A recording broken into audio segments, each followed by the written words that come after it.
Hey all.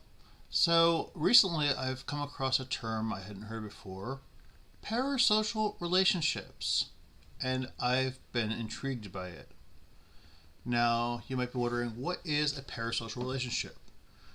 Short answer, it's something that happens after a series of parasocial interactions.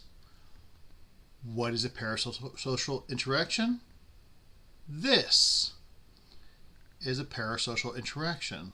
The Wikipedia says a parasocial interaction refers to a kind of psychological relationship experienced by an audience in their immediate encounters with performers in the mass media, particularly in television, but now also referring to YouTube. This term was coined back in the 50s, and it's used to describe the illusionary experience of having interactions which seem two-sided, but they're not. It's totally one-sided. I'm putting this message out there, and that's my part. Now you're listening to it. I don't know that you're listening to it. Now the parasocial relationship happens after several of these interactions, and you develop a friendship, you develop a bond with the person that you're watching. Again, that person is oblivious to you. Now this doesn't count for most people who are watching this because they're friends of mine. But there are people who I don't know who are watching this. And in theory, they develop a relationship in their mind, a friendship. But again, I'm oblivious to it.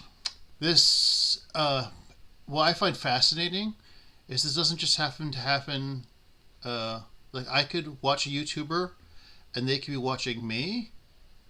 And we develop a parasocial relationship with each other with actually developing a friendship with each other. Boggling. Or you can develop a parasocial relationship with someone like fictional. And I'm not just talking about like an actor pretending to be a character.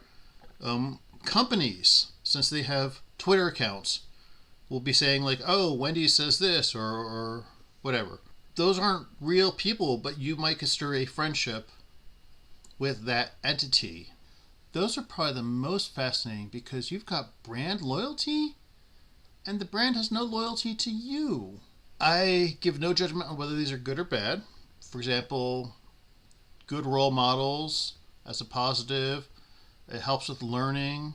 And there's some negatives as well, dealing with body image, aggression, or what happens when the person you're watching stops making content. You have a parasocial breakup. You can go to Wikipedia and read it there. So, do you find this fascinating? Let me know. Thanks.